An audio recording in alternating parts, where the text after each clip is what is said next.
Hello, welcome back to Buckle Up. My name's Jasper Bruce Wright and this is the Porsche Cayenne E-Hybrid. And today I'm going to find out if it's any good.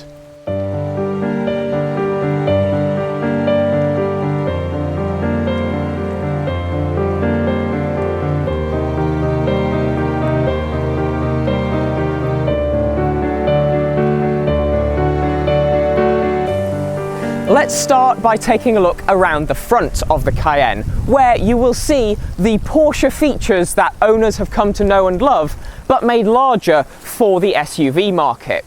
Now, the styling of this really does put the sport in SUV because it's quite a muscular, powerful looking front end. You've got large haunches, you've got nice creases in your bonnet, you've got, of course, your Porsche badge settled nicely into the front of the bonnet. You've got large headlamp clusters which have your 4 LED daytime running light lamps in them and a very horizontal, wide grille. Here you have your indicator integrated really quite nicely into the horizontal stripes of this grille. And then the other thing that I'd like to say is look at this paint. It's called Goodwood Green and it's a very nice colour. The front of the car is actually quite raised off the ground and you've got quite a pointy nose, which helps make the car look a little bit longer, which you can see at the side. Now this is 4.9 metres long, which does mean it will overhang a standard UK parking space, but in the grand scheme of things, there are longer cars available on the market. At the side, you can very much see that this is an SUV and we've got quite a high roofline along the entire vehicle. You can get the Cayenne in a coupe model where the back end drops away quite fetchingly, but if you want a bit more practicality and more traditional styling, stick with this model. The side is pretty clean with very few creases in the bodywork along its length. You do have a nice ridge down here and then some black plastic running underneath your doors. You've got very tasteful body coloured arches over your 21-inch alloy wheels. These look absolutely gorgeous, I must say. I think this car looks really premium. On the front quarter panel, you've got an E-Hybrid badge, and then on both sides in the rear quarter panels, you've got a flap. This one here is for your petrol, and on the other side, you've got an electric charging flap. The E-Hybrid and that electric charging flap tell you that this is a plug-in hybrid. The total battery capacity in this is roughly 26 kilowatt hours, of which 22 kilowatt hours is usable, and on a full charge, the WLTP cycle says that this will do around 47 miles. Now we'll talk a little bit more about real-world range and what that's like later. This only has a Type 2 charger, so you can't rapid charge at a DC charger, but plugging it in at home on a traditional wall box, you will be able to fully charge that battery in about 2.7 hours. Let's have a look at the back. Round here, there are a few things to note. Firstly, you've got large Porsche script, which sits underneath this absolutely massive light bar, which wraps its way around the rear of the car. Looks incredibly premium and really very tasteful.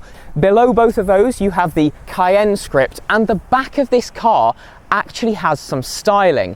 Unlike something like the Range Rover Sport, which is quite understated and slab-sided at the back, this has got some lovely curving shapes in it. And something else that I really appreciate, even on the plug-in hybrid model, I've got quad exhaust tips, so that's a nice bit of sporty styling as well. This car doesn't just do the S in SUV though, it also offers you a bit of utility. And that's helped partly by the roof bars you have, but you can also option a towing hook. And if you put one of those on this, even the plug-in hybrid model will tow 3.5 tons, which is actually very impressive. Speaking of other utilities, if I pop open my electronic boot, you are greeted with 627 litres of storage space, which is actually, for something in this class that is also a plug-in hybrid, a pretty reasonable space. Now that 627 litres is all below this parcel shelf, so it's the actual genuine usable capacity of the boot, which is very handy. Over here, I've got the option to extend my towing hook. You can also adjust the air suspension level at the back of the car, so that will allow you to lower it to make loading things in much easier. And actually, this goes quite low. So this will lower enough for me to just gently perch on the edge of this lovely aluminium scuff plate. If you fold the rear seats down in this, you get over 1,550 litres of storage space back here, which is actually very impressive. So as a usable space, this is quite good. You've got a very chunky boot floor and the very back section of that lifts up. Underneath here, you've got your Type 2 charging cable and your kind of can of tyre goop. Now, on a non-plug-in hybrid, you may actually have a little bit more boot storage back here, but because this is the plug-in hybrid, I've got a large battery pack underneath there. So if you do want the largest boot possible, you're going to have to step away from the hybrid to one of the petrol models. In terms of other features in the boot, you've got a net on the left-hand side and then several nice tie-down points around the boot floor, as well as a 12-volt socket over here and the aforementioned buttons over there. Let's have a look in the back seats to see what those are like. It's safe to say that the back seats of the Cayenne are incredibly premium feeling. Let's start with materials. On the seats, I've got this absolutely lovely two-tone leather. There's some gorgeous contrast stitching and the seat bases themselves are perforated and this little section in the center is flat. The door cards are also wrapped in a lovely blend of leather. I've got a wooden strip here, as well as a little bit of kind of aluminium coloured highlighting. The design is lovely, it's very premium, it all feels very high quality. I've got a large Burmester speaker grille down here. The subwoofer for that is under the boot floor. Another speaker grille up here, and then I've got some vents in my B-pillars. They point towards me, and I've got quad zone climate control in this. So down here there's a little screen for both of the outer rear passengers. I can turn on my 3-stage heated seat from that. I can adjust my airflow, whether I want it coming from my feet or towards my face, and I've got a fan speed and temperature adjustment or an auto setting for both of these outer passengers. You can seat 3 across the width of this car, and it's certainly wide enough and airy enough back here that 3 passengers will be incredibly comfortable. Now, room is great. I'm behind Rob's driving position here, and I've got loads of knee room, and I've also got a good amount of headroom. There is a panoramic sunroof in this with a roller blind, so that does eat a little bit into my headroom. However, I could be 180 centimetres tall and I would still fit back here, no problem. At the short height of 173 centimetres, I've got absolutely no problem sitting back here. Utilities are pretty good too. There are some cup holders in the centre armrest. I've got nets on the backs of both of these seats. The aforementioned screen down here for my climate controls. I've got a 12-volt charging socket and a pair of USB Type-C chargers down here too. There's a cubby underneath that. There's a reasonable hump in the floor, but not one that'll detract from fitting a third person back here. And then I've got large door bins over here and adjustable seats. So my seat itself can be moved forwards or backwards if you want to maximize luggage capacity back there. And then you can also adjust the backrest to be sitting more upright or reclining a little bit more if you want to travel in comfort. Another thing this has, which is great, is I've got electronic window blinds, which quite frankly is just showing off, but they're a really nice feature to have. And if you've got a young family, those electronic window blinds come in handy. You've got ISOFIX points on both of the outer rear seats, and those are behind, unfortunately, removable plastic covers, so you might lose these. But certainly if you want to carry 2 child seats back here, you've got the option to protect your children and clip those seats in safely. Up here in the front, surprise, surprise, the materials are great. So same lovely leather on the seats, which is perforated. These hug you really nicely. The bolstering is good. They're very comfortable and very supportive. The seats are electronically adjustable in a multitude of different ways. So forwards, backwards, angle, height, backrest, all of those, including under thigh support. That's electric here too, which is very premium. The cabin is very high end. It's classic Porsche, incredible attention to detail and a lovely blend of materials. So I've got leather, which is stitched across the dashboard, beautiful little wooden strip, aluminium-esque trim around that, lighter leather, gorgeous mixture of plastics, both gloss and matte finish in here. So it's a really lovely cabin.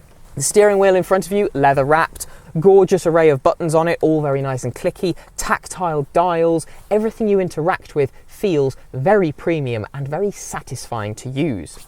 Down here in the centre, I've got digital climate controls that aren't really physical buttons because you do have to kind of press them, but the whole panel itself actually moves when you do that. There's also a lovely array of little toggle switches to adjust things like your temperature and fan speed.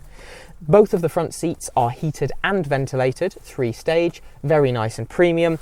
And that's generally the running theme with this car, you'll probably kind of notice. The digital screens within are very good. You've got a large central infotainment screen, which is a nice letterbox style, very swift, easy to use, wireless Apple CarPlay and Android Auto. In front of me, I've got Porsche's classic dial style setup. This only has 3 dials in it though, digital of course. The 911 would come with their classic 5. Up here I've got a compass on the dashboard, including a little altitude meter as well as my clock. Very nice and premium. And something that you don't see in a lot of cars, the passenger gets a screen, but you wouldn't necessarily know if you're the driver because it's polarized, so I can't see it. However, the passenger has a full touch screen over here where they can control the infotainment. In terms of practicality and features, we've got a decent sized glove box in here. We've got a cover over a lovely wireless charger and pair of USB Type-C charging ports down here. I've got a cubby in the center console here, a pair of large cup holders and quite a large armrest down here, although it's not particularly deep. The door bins are massive. You get a large bottle of water down here, no problem. And then you've got some other little sporting kind of elements, so grab handles around the center console. And then this design is quite luxurious. But that's enough about how much I really like this interior. Let's find out if I like how it drives. Okay, so I am now driving the Porsche Cayenne E-Hybrid. And let's break that powertrain down firstly, and we'll talk about the facts and figures. So the E-Hybrid blends the performance from a 3-litre turbocharged V6 petrol engine with a pretty beefy electric motor and that large battery pack you've got under the boot floor. The electric motor by itself produces about 170 PS and the V6 petrol engine produces 300 PS. So combined, you have got access to 470 PS and 650 Newton meters of torque, which are both very impressive numbers. All of that power and torque is fed to all 4 wheels with an active all-wheel drive system via an 8-speed automatic gearbox. So that means that if you want this car to waft, it can waft, but if you want this car to move quickly, it can also move quickly. How quickly, you ask? Well, this can do 0 to 62 miles an hour in 4.7 seconds. That is not something to be sniffed at. The all-wheel drive system means that it's very good at putting that power down, and if you play around with the drive modes, there is a kind of off-road mode for if you've got to get over some rougher terrain. Now, I don't think you particularly want to because this car is quite expensive. Porsche will give you a lot of different options, and it's very easy to option one of these up to at least £120,000. Now, obviously, because this is a plug-in hybrid, you've got a range of different drive modes you can choose from. You can run it as a hybrid, so the electric motor will just add a little bit of boost in performance, or you can go for your Sport or Sport Plus. Sport Plus will just use the petrol engine. You can, though, opt to just drive in EV mode alone. And if you do that, you will just be driven by that 21.8 kilowatt hour battery pack under the boot floor. Now, WLTP range for this says battery only about 47 miles. Now, in the real world, I think you're probably more likely to see about 37 miles. For example, when we picked this car up today, it was charged to 95% battery and had 35 miles of range in it. So not too dissimilar from the claimed range, but a little bit of a discrepancy there.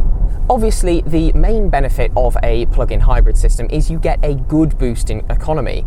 Now, the WLTP test, again, for this says you should be getting somewhere in the region of about 170 miles per gallon. Now, in the real world, if you let that battery go flat, you will not see that efficiency. However, if you are able to regularly charge this at home, and don't forget, it will take less than 3 hours to do so, it's actually possible to run this and get very impressive fuel economy in the process. Despite the electric motor and hybrid system adding a bit of a boost to your range and efficiency, this car is not the most efficient in the real world. For example, the fuel tank is 70 litres in size, and right now my trip computer with a full tank is telling me that I can drive 308 miles. And that 308 miles will include the extra boost of range I get thanks to the electric motor. Driving through this 20-mile-an-hour speed limit is a good time to mention the car's safety systems. So you've of course got the speed limit recognition system, you've got front collision warning, you've got fully adaptive cruise control, and you've got a good range of 360-degree cameras and parking sensors, which make parking this quite large vehicle a bit of a breeze. The interior technology is very good at displaying both your Apple CarPlay or Android Auto in this screen in the middle and all of the information you need in the dials in front of you. You've also, for critical bits of information, got a heads-up display which projects stuff like the speed limit, your current speed, and some information about the cruise control system onto the car's windscreen. Placing the car on the road is pretty easy because you can see the muscular haunches, which is a very Porsche thing, as you look forwards. And yeah, the rear screen is a little bit compressed, but with the large door mirrors, your visibility to the rear is pretty good. So all of that combined means that this car is quite easy to place on the road. Now, if we park all of the efficiency stuff and figures to one side for a second, let's talk about how this car drives, because after all, it is a Porsche. And Porsche in this segment do tend to try and put the S, the sport, in SUV. And I'm pleased to report that with the Cayenne, that is no different.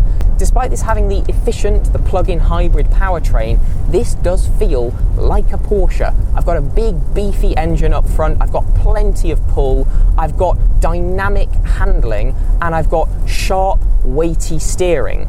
That means that I can feel a little bit of what's going on in the road, and you can feel the car just lean into a corner a little bit before the air suspension, which is pretty compliant, catches it nicely. It rides very well over surfaces. It does feel quite firm, but again, if you're after something that's sporty, that's not a bad thing.